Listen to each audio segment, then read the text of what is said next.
Sick.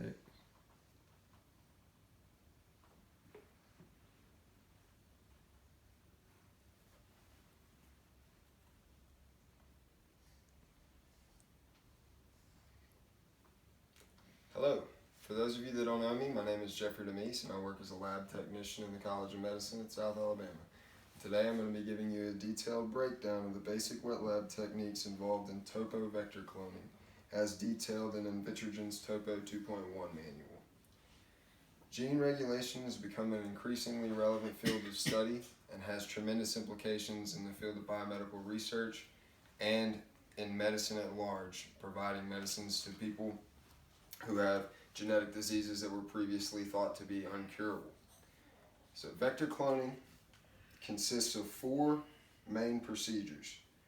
First, attaching a gene-specific hairpin structure to a piece of human DNA via polymerase chain reaction, or PCR. Second, the joining of this newly edited DNA strand with the vector of interest, in this case Topo 2.1 vector, via ligation reaction. And third, we will introduce the vector into E. coli 5 alpha cells so that it will replicate our vector.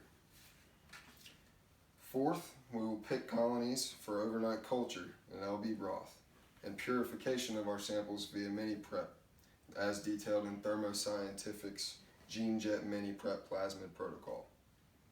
So first, we attach a gene-specific hairpin structure to a piece of human DNA isolate by performing a PCR.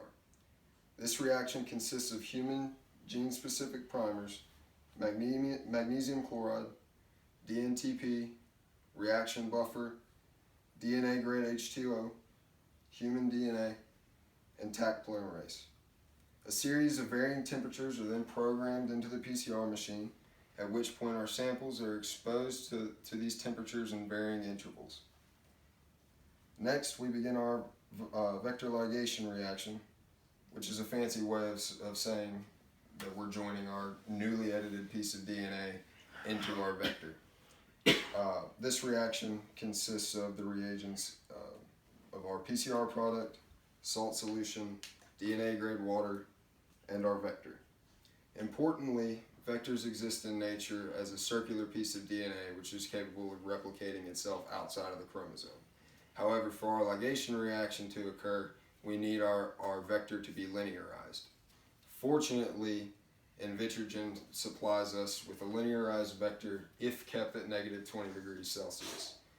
So it can remain linearized if kept on ice long enough for us to add our reagents, at which point we incubate our ligation reaction for 45 minutes to an hour at room temperature, which allows our vector to then circle up containing our initial hairpin, now located in our vector. So after this, we then move it into E. coli 5 alpha cells, and this can be done just by adding our ligation reaction mix directly to the E. coli cells and then plating onto LB agar petri dishes.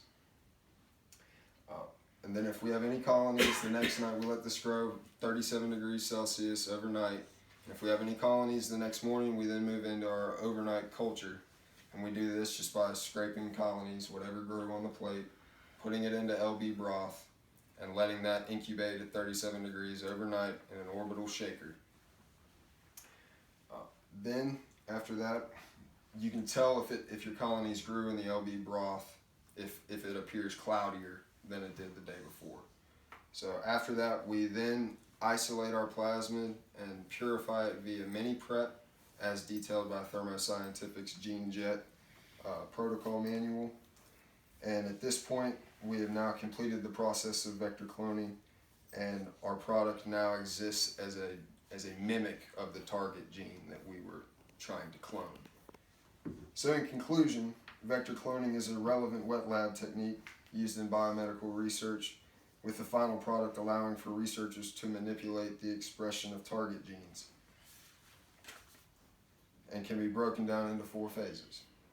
First, attaching the gene-specific hairpin to DNA via PCR. Second, performing a ligation reaction. Third, transfection into E. coli 5 alpha. And fourth, picking colonies for overnight culture, and purification via mini prep.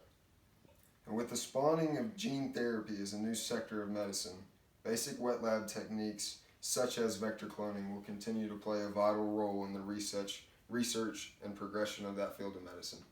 Thank you.